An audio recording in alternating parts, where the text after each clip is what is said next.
Your Excellency, Excellences, Mr. Sam Kutesa, Monsieur Sam Kutesa, président de l'Assemblée générale, Your Excellency, Excellence, Monsieur Ban Ki-moon, secrétaire général des Nations Unies, Your Excellency, Son Excellence Nasser Abdulaziz Al Nasser, High haut représentant pour l'Alliance des civilisations, Excellencies, Excellences, Mesdames, Messieurs, je voudrais remercier le président de cette Assemblée générale, le secrétaire général des Nations Unies et le haut représentant pour l'Alliance des civilisations pour votre leadership et votre convocation pour ce débat thématique de haut niveau sur un point important de l'ordre du jour. Je vous remercie. Vous avez en face de vous un miracle.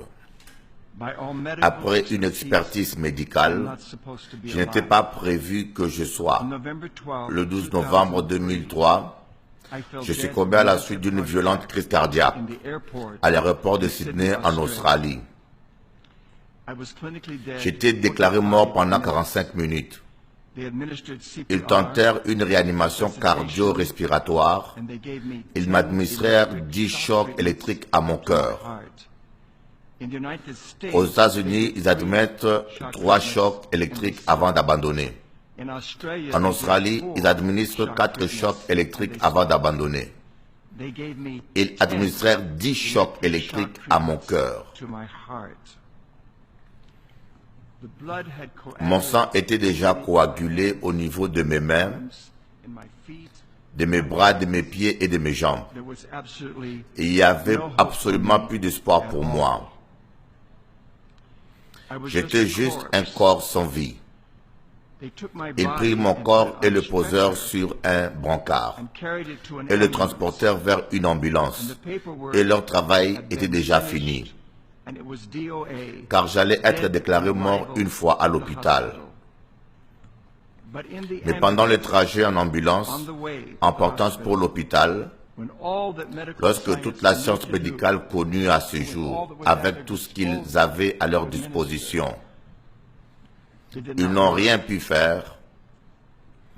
Mais pendant le trajet en ambulance, avec un corps couché sur un brancard, Jésus monta à bord de cette ambulance et mon cœur s'est mis à battre et le souffle revint.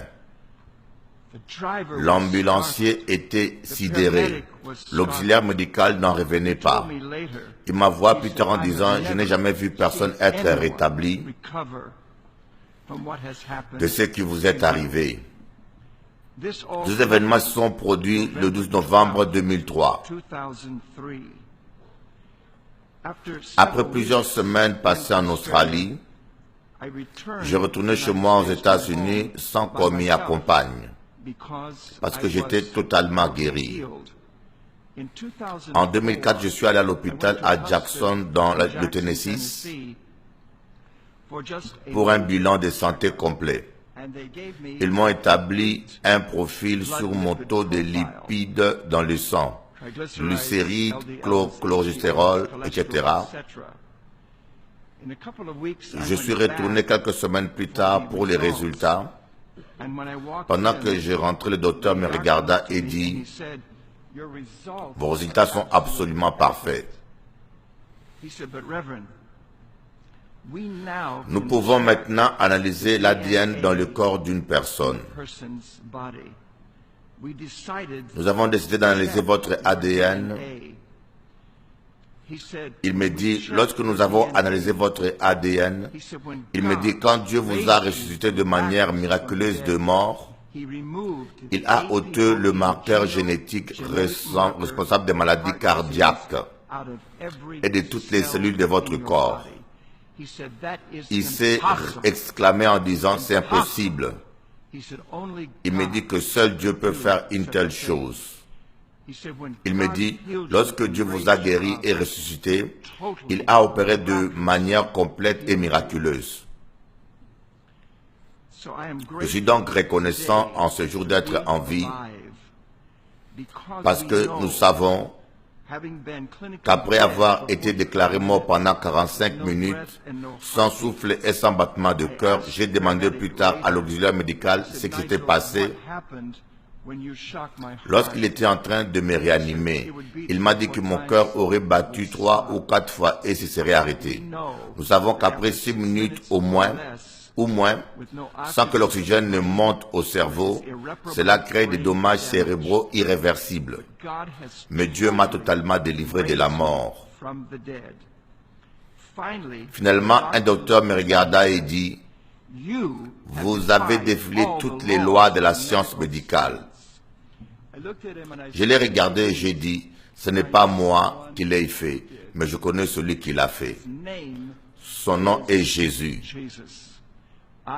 Je suis un chrétien apostolique et mon message pour vous aujourd'hui est ceci. Dans le Nouveau Testament, dans le livre des Actes chapitre 2 verset 38, il est dit, « Repentez-vous et que chacun de vous soit baptisé au nom de Jésus-Christ pour le pardon de vos péchés et vous recevrez le don du Saint-Esprit. » Les réponses, excellence, à la violence de nos jours et à l'atrocité humaine de nos jours, c'est Jésus. Il est le prince de paix. Recevez Jésus. Que Dieu vous bénisse.